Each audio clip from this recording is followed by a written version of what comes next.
Pick Six Previews is the most accurate preseason college football magazine out there. And you know what else they are? They are today's guest as the man behind it all, Brent Ciancia. He joins to talk about Michigan State, Jonathan Smith, Aidan Chiles, the defense, how on earth this is all going to work, and a ton more. Let's go.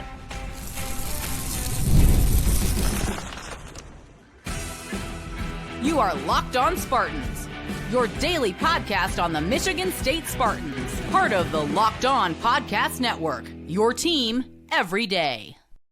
Spartan friends, Spartan family, Locked On Spartans listeners, thank you all so much for tuning in to Locked On Spartans. It's your team in green and white 5 days a week here on the Locked On Podcast Network. Please rate, review, subscribe, comment below your record prediction for Michigan State because, yeah, we talk about that with Brent Ciancia, the most accurate preseason preview guy right here in college football, doing fantastic work for Pick Six Previews. Now, guys, instead of just wasting your time, how about we just get to the chat with the man, the myth, the legend right now?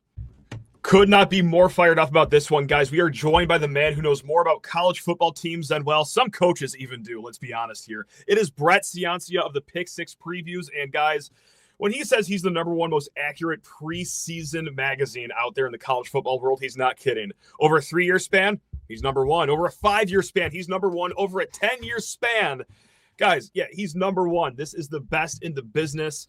Now, Brett, let's start here. Let's start with how easy did Michigan State make your offseason? Because they're actually one of 2 Big Ten teams that retain their head coach, offensive coordinator, defensive coordinator, and their quarterback. They are 16th in the nation in returning production. So with that said, as you're covering all 68 Power 4 teams, did we do you a favor here with how many names that we have returning to next year? Yeah, Matt. Well, thanks for having me on. Thanks for that great intro. Of course, yeah, it's a busy time of year here at Pick Six Previews. We have the digital copies emailing out. We got another truckload of hard copies going out. Nice. So really exciting, but busy. But yeah, you're my annual stop on the Michigan State tour, so I'm excited to break it down with you. Michigan State, in some ways, it felt like an old-fashioned preview. I've been doing this since 2012, and think back to that time. It was BCS. There was a Big East and a Pac-12. The preview game was more just what are the returning starters and how they recruit. That was it.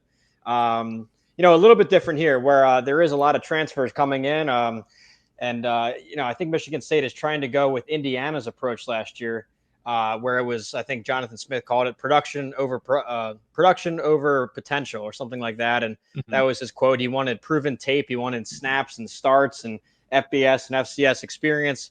He certainly got that. The big question is, how will that transition up to the Big Ten? A lot of these guys were stars at FCS and non-AQ, FBS. How are they going to play in the Big 12 or on the Big Ten? So that's the big question, but you're right. You do have some proven parts to build around. It was interesting going through Michigan State this year. I've got them inside my top 50 on the big board.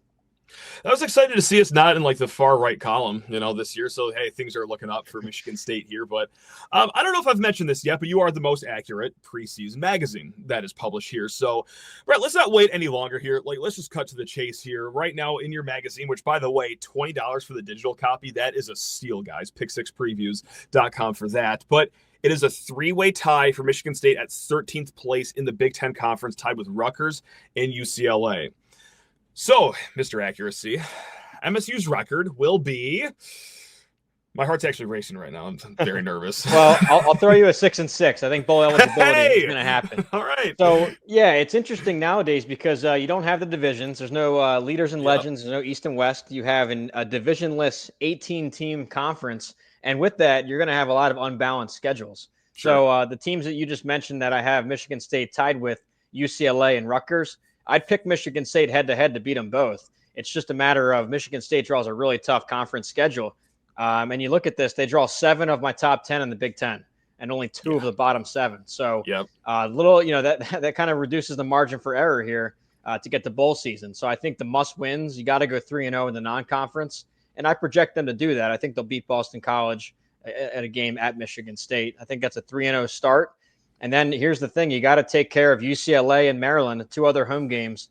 That gets you 5. And then that magic number obviously is 6. You got to steal one. So you're talking a road trip to Indiana, road trip to Minnesota. Those look doable. Maybe road trip to Nebraska, or maybe obviously the game against Michigan. So I think you get to 6. It's a matter of win those 5 and then steal one. But I think Michigan State has the talent to do it. I talk a lot in the book about a second-year coach bonus. And of course, Michigan State Yep. thrives with that on all three phases of the game and at quarterback. So, yeah, I mean, there's enough potential here. And I see a bowl season for Michigan State. With the schedule, like that's the funny, actually, it's not really funny at all thing that has been happening this offseason is that Michigan State fans, myself included, we were talking that, hey, the schedule's a lot easier than last year because it was a gauntlet last season, a 6-day stretch between Ohio State and Oregon. The rest of October was a gauntlet, but then it's like, oh, crap, this is actually still a pretty hard schedule that we got. It's not last year's behemoth, but my God, you got to respect it. So, look, just out of the teams, that might be on upset watch here for Michigan State. We're talking Iowa, Minnesota, Indiana, Michigan, USC, Nebraska, Penn State. If you want to throw them in there, they're going to be at Spartan Stadium if you really want to go aggressive. What would you think, maybe might be a little vulnerable for Michigan State to get that illustrious 6th win? Yeah, well, I would look at the November road trips. I would look at Minnesota and Iowa. These are teams that I have projected. Let's see, I've got Iowa 10th and Minnesota 11th in the Big Ten. So only a couple spots ahead of Michigan State. And heck, Michigan State, they dominated Iowa last year. And I think that if you look at those two programs, Iowa loses a lot. And I think they're going to take a step back from last year's version. And then Michigan State, I think, is trending up from last year. So, I mean, if that was a 32-20 win last year, I think both sides, Michigan State improved, Iowa regressed. So I would go for Iowa the most likely. Although, I mean, better than most, going into Kinnick in November is going to be brutal. One of the hardest places to play in the conference. That's why I would also talk about Minnesota, a team I've got 11th in the league, and they replace a lot too. And they're transitioning at quarterback. So, I think that there's some potential wins here.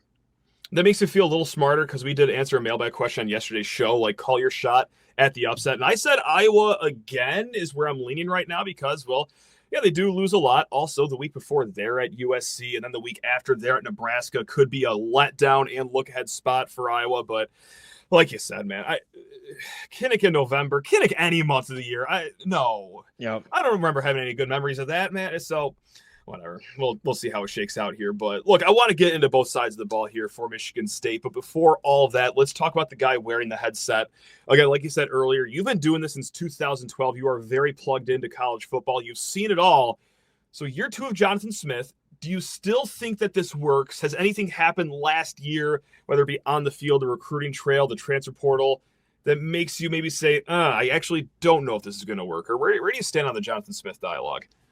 I think they're right on schedule. I think when you hire a guy like Jonathan Smith, he's more of a longer-term build. And you saw what he did at Oregon State with a lot less resources and a really crowded conference there, going up against Oregon within their state. Almost a similar situation, the dynamic Michigan State, a bitter rivalry. But, Michigan, of course, off a national title, so maybe the more recent success. So within that frame, it makes sense to hire. I thought it would be 2 to 3 years to see the real breakthrough, and that's what it took at Oregon State.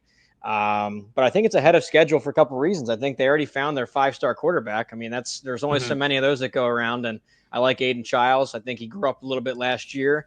Maybe statistically not the best, but it should be on a grading curve amongst freshmen. It was really him and Dylan Raiola were the two best and had great seasons. So, but beyond the stats, what I liked is his ability to extend plays. He's got that scramble factor. Got a big arm on deep balls. So I think he opens up the offense. You'll see more of that this year. Also found Nick Marsh, another freshman, to build around, a top target at receiver. He's going to draw some all Big Ten consideration this year. Velling at tight end already gets that credit, and he put in a lot of work this offseason apparently. So I think that's a big 3 to build around. Now, and he also brought his offensive line coach. Jim Mahalchik, he's been great everywhere. Helped build Oregon State into a dominant offensive line with 2 stars and walk-ons. So that's great. But to answer your question, I was thinking ahead of schedule until that Rutgers game. That really disappointed me at the end there.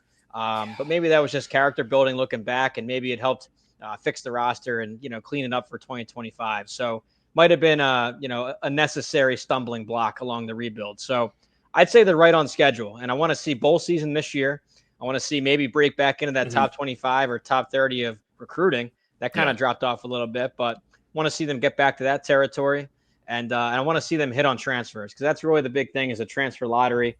How are these 8 new offensive transfers going to transition up from the lower tier to the Big Ten? So long-winded answer, but I'd say that they're on schedule. I want to see a bowl season, and I really want them to hit on these transfers because I think they did a good job.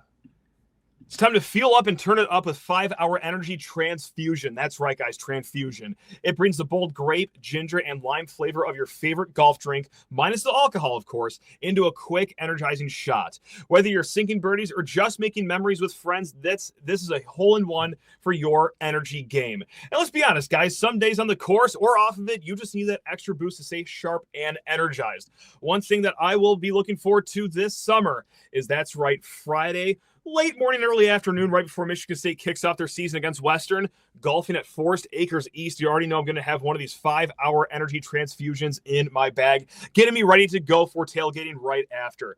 Golf is all about the good times with the good people and the good flavors, of course. The grape ginger lime flavor gives you the best parts of your clubhouse go-to without chasing down the beverage cart. If you go to 5hourenergy.com today, that is the number 5hourenergy.com, you can use my promo code LOCKEDONGolf to receive 20% off your order. This offer is only valid until September 30th on one order and cannot be used with other promotions. The code is not good on subscription orders. Whether you're meeting up with friends or trying to turn 18 holes into 36, get the energizing boost you need to power through. Order Transfusion flavored 5-Hour Energy shots today, guys. Again, 5hourenergy.com. Let's actually talk about the transfer portal right now, because the number 28 transfer portal class, and you mentioned that 8 offensive guys that they brought in were all starters at their last stops, and many came from lower levels. Of course, the defensive side of the ball can say as much for getting guys at lower levels, specifically the secondary too. Do you like how they attack the portal? Because I'll try to make this the short version, but we've seen the plan of, okay, take guys that were at SEC schools, they lost their starting spot, but hey, come up here because even a B-tier SEC guy is good enough here at Michigan State, and that didn't really pan out. Whereas now they're going for guys that really produced it at a high level at FCS or independent over at UConn, what have you. Do you like the strategy that they had this offseason for the portal? Yeah, I do, and that's really the two schools of thought. You hit on both, and and I actually put a feature here I have an in-season feature now called Pick 6 Plus. And what you get with that is advanced rosters, I call them. Basically, It's the entire two deep, the offense and the defense. But I label it out there very clearly. What were they rated in high school? And if they were transfers, what type are they? And I've got two types. It's really the two you mentioned. It's, blue chip former recruit that was a backup at like these big programs, like an Alabama backup. Or are they stars from the Sun Belt that went out and got 110 tackles? They got all conference, but they were doing so at the Sun Belt. And that, you get cases of both. You win and lose at both categories. But I like the way that at Jonathan Smith and his staff, they're program builders. I think that factors more into this category. You've already got guys that are experienced, and maybe you coach them up just a little bit to get up to speed in the Big Ten. But they've already shown that they can do it. So, yeah, I like it. I mean, you go across the offensive line. These are former starters. You got an FCS All-American. You got an All-ACC guy. You got a rotational starter from Oregon State. So, yeah, I like the approach this year. Like I said at the top, Indiana, there was the exact same strategy last year. Nobody thought it would work. They brought in like 30 James Madison players, and it clicked. And you've seen it backfire the other way, where a team like Florida State, they went after all these former 5-stars and former top 100s that were third stringers, and they went 2-10. So you can find examples of both. I think that this strategy fits Michigan State's profile better. And, with the guys that are still on this roster, just like we mentioned at the start of the show here, 16th most returning production in the nation. They returned 71% of production. Of the returning units or specific players, you could take this any way you want. What do you like the most that does return to Michigan State from last season? This is going to decide whether we start talking about offense or defense for the rest of this conversation here, Brett. So pressure's on. Yeah, well, I touched a little bit on it, but I like the big two in the receiver area, Nick Marsh and Jack Velling. I know Velling at tight end, but those two are proven on the field. They could draw all Big Ten consideration, and those are a big 1-2 punch to build around. I think that's crucial because the rest of the guys coming up, they're former non-AQ receivers, like we just talked about, and they start at their last places. A couple All-Conference USA guys. You got an All-MAC and McCray from Kent State. So, yeah, they've proven it at somewhat at the FBS level, but now can they do it at the Big Ten? It's going to help them having Marsh draw some double coverage. And now these guys can thrive maybe in some favorable matchups. So, best part of the team right now, looks like if you group them together, receiver, tight end. And that matches what we're hearing. And everyone, of course, knows Nick Marsh at this point, but also that guy that transferred in from Middle Tennessee State you're talking about, Omari Kelly. That's the name that just keeps popping up every single time I'm asking, hey, who was balling out in spring? Who's really impressive? It's always Omari Kelly. So I think that there is reason to have high hopes in this wide receiver core. But, of course, it's irrelevant if you don't have a solid quarterback. And so let's go into the most controversial topic we could possibly think of, Brett, and that is just your thoughts on Aidan Chiles, because I'm a believer. I think his ceiling is very sky high. We've seen it at times last season, but not without some turnover issues that I think got fixed or was going in the right direction by the end of the season. But what say you? What flames are you going to stoke? Because it upsets anyone whenever we talk about Chiles, because some people are already done with him. Some people love him, like myself. How about you, though? Are you sold on Aidan Chiles here as a quarterback? Yeah, so I guess from an outsider perspective, I think wanting him to leave is crazy. I think you have a guy to, I think you got a guy to build around, and I think you need to realize there's not that many 5-star quarterbacks out there. It's not an infinite number. It's a handful every year. You got one of them, and he's progressing. I mean, it was a freshman season last year. He played a little bit at Oregon State, some situational stuff, a couple series here and there, but really last year was his first time as a starter. Whole new team, whole new program. I think you're going to see a lot of gains here in his second year. Couple things I hit on earlier. I like his big arm. I think on deep balls, he's going to open up the offense. I like his elusiveness in the pocket. You see him scramble, extend plays. That's going to be good with the new offensive line. But also like the leadership thing. And I know it's a buzzword, but after that Rutgers loss, he got up to the podium. There was no coach speak or player speak. He was very direct, saying we got to find who wants to be here. We need to find guys that are going to work. So, was it a little abrasive? Maybe, but I think it was necessary. And I think he earned a lot of leadership points there. So, that's kind of a gray area, but I think that helps here. And also, he signaled that he was committed by staying at Michigan State, because I'm telling you, he would have had a lot of NIL offers elsewhere. This is a 5-star guy. I mean, I'm sure he had people knocking at the door. So for him to commit or recommit to Smith and the offense and Michigan State, I think you've got a guy to build around here. So I would appreciate him if I was a Spartan fan. And what I think wasn't helping last year is that our run game never got off the ground. And you had this as much in your magazine preview here. The run game for Michigan State ranked 61 out of 68 Power 4 teams last year. And for this upcoming season, you rank the running back room 17th out of 18 Big Ten teams. I'm not going to argue you on that. I don't know. They got the transfer from Sacramento State. You liked How Tolliver, who was fine. He was Big Sky honorable mention. Then you got 2 true sophomores. They're largely unproven. So, Brett, do the hard work for me. Is there any belief that this run game gets better? Can you spin anything into a positive here? Or is this the glaring concern of this team moving forward? Yeah, well, I think as we go on, as football continues to evolve, I think the importance just shifts even more and more to the offensive line and running back. Yeah. You see it in the pros. It's almost interchangeable at some point. I know you have your stars at the top, and you'll always have that are game changers. This year, they're both at Penn State with Singleton and Katron Allen. Mekhi Hughes at Oregon or Jonah Coleman at Washington. But after the initial pack of running backs, it's more about, can the offensive line get you a push? Can you get a 5-yard offensive line push? And of course, your running backs will go fill that. So it's kind of a two-parted question. Can the offensive line improve? I think yes, in that department for sure. I like the 3 transfers coming in we talked about. I like a second-year coach bonus with Mihalchik. So with that, it's going to make the running backs look better. You know what I mean? So kind of a tough question. They've done it at their prior stops, but I think it's going to improve as a whole if you're comparing the whole entire run game. I'll take that as an answer, because there is a lot of belief here with myself, with a lot of listeners and fans that yes, this offensive line can get better. And I had to do a long sigh beforehand, because we've also been saying that the last few off seasons. It's been a while since we've seen a really strong offensive line here in East Lansing, but fool me once, shame on you. Fool me 7 off seasons in a row, shame. I don't know. I'm just actually believing though this year with how much they return, 2nd-year bump of coaching with Jim Mihalchik, and just the amount of experience that your young guys got last year, like our starting left tackle. But I want to switch sides of the ball here to the defensive side of the ball. And this isn't just, about this season I wanted to start this conversation with. This is more so something that I saw in the magazine when I was reading over the weekend. Michigan State, 5th most defense-heavy program since 2015. Brett, help me form an opinion there. Is that good? When you write that we're the 5th most defensive-heavy program in almost a decade, what does that really mean here for us? Yeah, well, absolutely. What I do there is I have my normal stats, your normal stuff you'd find, like scoring defense or yards per play, that kind of thing. But I also have my advanced stats where it's opponent adjusted. It's per play to really scale back, because the Big 12 is 100 snaps a game sometimes. And then you got the Big 10 West going 50 snaps a game. So opponent adjusted and per play. That's how I'd like to look at it. So, and then I have an offense and a defense number. So I compared the team's decade-long offense versus their decade-long defense. Were there any outliers on either side of the ball? And it looks like Michigan State was one of the most defense-heavy, where their defenses on average were way outperforming their offense's performances. So, I think you look back, some of that was the later years of the D'Antonio era, that old no-fly zone. You still had some elite defenses there. Even up until 2018, 2019, they were still top 20 on defense.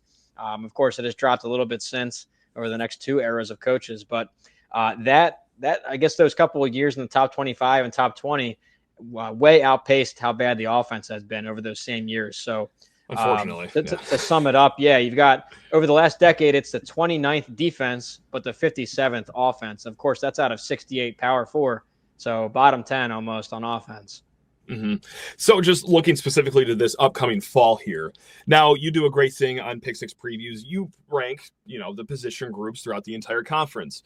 For the defensive side of the ball, you have Michigan State's defensive line 14th, their linebackers 15th, and their secondary 13th.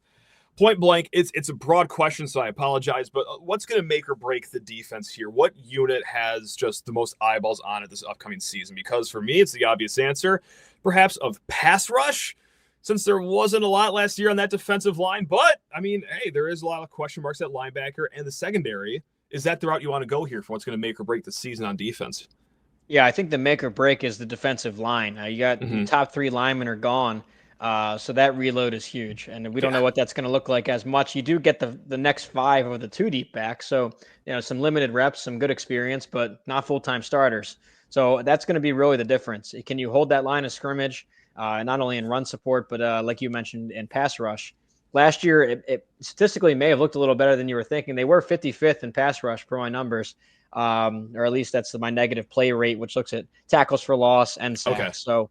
You want to keep that up. So, because you lose star power and all over the place, really. The corners are gone and the linebacking duo gone. So those are also questions. But for any defense, it really starts with me in the trenches. So how do you replace those three top linemen, and how does that look? And just, from zooming all the way out, we're going to hop in this blimp here, 20,000-foot overview. There was something that you have called a game grader. Now, there's 68 Power 4 teams that you preview, of course. Michigan State, not too hot last year. That probably shouldn't be a big surprise, but they were all the way down at 59th out of 68 teams. Only Northwestern and Purdue were lower amongst Big Ten teams. What is the game grader, though? Is that something that, we should be worried that carries over into an offseason, or does a game grader kind of see a clean slate from one season to another sometimes? Yeah, great question. Well, Thanks. It's a one-man company, and what I do all 68 Power 4 teams, and so I needed a way to compare not only within conferences and divisions, but really across conferences. So, how's a middle-tier Big Ten look against a middle-tier ACC, and vice versa? So I put together a formula, one of many I have, but really this is my main number. This is the one I always reference and really indicates a lot of my preseason predictions. It's called Game Grader, and what it is, it gives all the essential stats of a game. Your yards per play, the turnover margin, obviously score. That's the biggest one, margin of victory, all kinds of stuff that you could think of that would impact the game, and then adjust it for the opponent's strength, of course, because, beating Florida Atlantic compared to beating Alabama, a little bit different. So all that to say, it turns out a game grade, a number from 0 to 100. And then over the season, I get an average. So, it becomes pretty valuable over a 12, 13, 14 game season. That average really weighs a lot into my prediction forecast for the next year. It's one of many components, but you got to start there. I'm a big believer in, if you're going to predict something, you got to look back first, and past performance is a big deal of this. So I start with last year's game grader, really the last couple years game grader, to get a little trend going, and then look at the talent in each room. I go position by position, and then of course, lastly, the schedule, because that really sways every year. So, it is a key number. It's one of many I look at. Not to say you can't overcome it. Now, I do think in a second-year bonus, like I keep talking about, you see game grader improve a lot year over year. So, there's no way that they'll be bottom 10 in Power 4 again. You can book that. You're going to see some improvement here at Michigan State. Love hearing that. And, just to take it to the whole Big Ten right now, because, of course, you rank all the teams, you rank all the position groups and whatnot. Is there one opinion that you've written in this Pick Six previews that you think cuts way against the grain of what a lot of people are thinking? Whether it is where a certain team in the Big Ten is ranked, are you a lot lower on a position group with a specific team that most people are, or what's, I guess, your, I hate to say, hottest take, because these are all very measured opinions that you have, but what one isn't just meeting what everyone else in the media is saying right now? Yeah, well, I got to tell you, I'm not making many friends in Champaign, Illinois this year. That's where I thought you were going to go. Okay. It's a big difference. And, it's never on purpose. I try and cloister myself and really do it. For 7 months, I research, I write, I edit. I try and hide from all the other opinions and then come with an original, authentic thought. Of course, now that it's published, I do compare to others. But I was really low on Illinois compared to everybody else. Everybody has this as their dark horse playoff pick, right? A top 10 caliber team. I just don't see it. And to your point about Game Grader, my formula, last year, the Game Grader hated Illinois. I know they won 10 games, and I respect Coach Bielema. Great job grinding out 10 wins from that roster. Yeah. But they rated 35th last year out of 68. That's below average, despite their 10-win season. A lot of that was close wins, barely beating Purdue, barely beating some bottom-tier teams. So that does not forecast well. Now, they do bring a lot of starters back, and I think that's what's catching everyone's eye. But I think I kind of go against the grain. I think they've already hit their peak with this roster. I don't see what would change. I see another top 30 caliber team, but nowhere near a playoff. So when you look at schedule and you look at how hard this Big Ten is, I see them down at 9th place within the Big Ten. I'm feeling a lot better about what I said a few weeks ago because we did an over-under topic, and we went around the Big Ten. I said one of my best bets is under for Illinois, because I feel like there always is that team that, everyone tries to get just a little too cute. Oh, this is going to be the fun team that makes the college football playoff. Last year it was NC State. I think I even said Virginia Tech. I had a really horrible guess for the 12th team that I don't even think made a bowl game, but you get the point. This seems like the darling that everyone's picking, and I just don't know for Illinois here. But when it does come to the college football playoff, zooming way out from the Big Ten, what conference is your national champion coming from, Brett? Are they coming from the Big Ten, or are you going to go outside of the Big Ten for your 2025-26 national champion? Yeah, I'm calling it 3 straight for the Big Ten. How about that? And this year it's Penn State.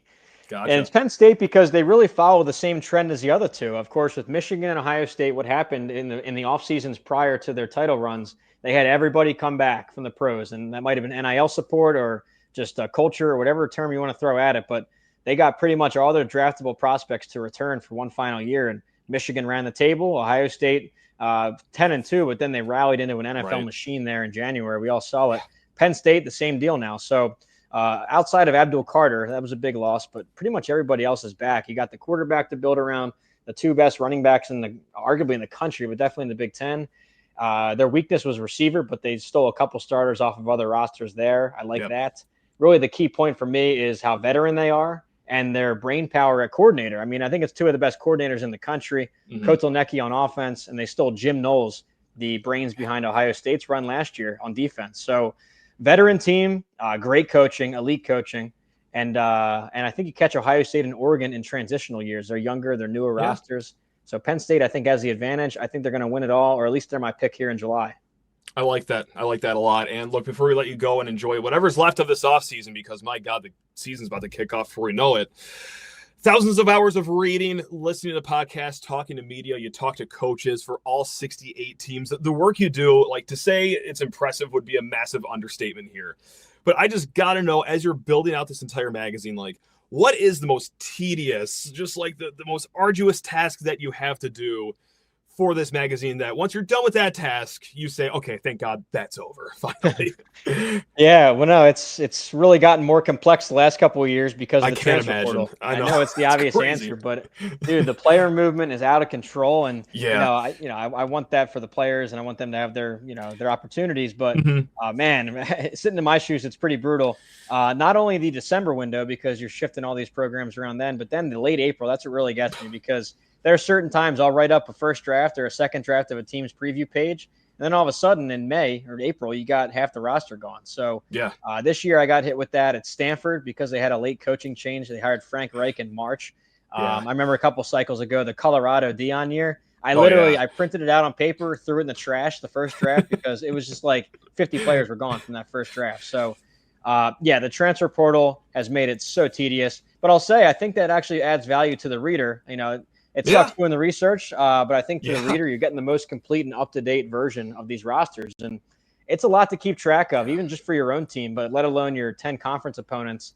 I think this helps you. It's readable. There's no acronyms. There's no formulas really in there. It's readable text, position by position, and you can learn, what's the context of these transfers, because just hearing a guy is transferring from Villanova, it doesn't really say anything. Or a guy's from Alabama. What does that mean? Was he a starter? Was he an all-conference guy? Was he, so I try and put it into readable terms and tell you what's going on with each program.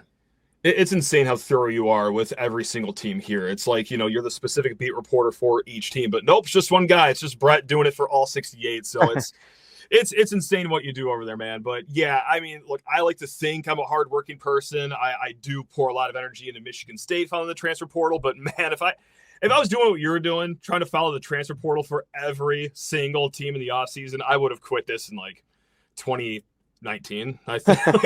I can't believe that you're still. I missed the BCS era, my friend. I missed the simpler times. I bet, man. But hey, you're grinding it through and you're doing outstanding work. Again, guys, pick6previews.com. Best $20 you could possibly spend this offseason. Brett, with that said, anything else that you want to plug here before we let you go and enjoy your offseason? No, you pretty much covered it. Thanks for the praise. Yeah, we have the digital version. We have hard copy magazines also shipping. When you buy the hard copy, you also get the digital. That way, for the 3 days where it's in USPS tracking and all that, you have access right away. And then this year, we do have that in-season feature. It's called Pick 6 Plus. Basically, everything you love about the magazine, all the advanced stats, but updated weekly. Every Tuesday, it hits your email inbox. Matchup projections, against the spread trends too, a little bit if you're into that. Talent profiles, literally everything you could think of, but in one place. So Pick 6 Plus, we got a sample up there, some testimonials. So go check that out. Appreciate you having me on. I think it's a couple years in a row now, probably 3 or 4 years. And we're lucky over here. Yeah. Hopefully you prove me wrong and break into that top tier of the conference. I want to see it. But until then, hopefully bowl season. Let's start there and get another building block for the Smith era. Fine by me. I'll take a bowl anyway. I don't care if it's 6 wins. I don't care if it's 10 wins. Now, I will change that opinion once the season starts, but in the here and now, I just need to see 6, Brett. That's all I need to see. And I need to see every single listener and viewer on tomorrow's show because, it's Locked On Spartans. We do this 5 days a week. Now, go take care of yourselves. Love you all. Go green.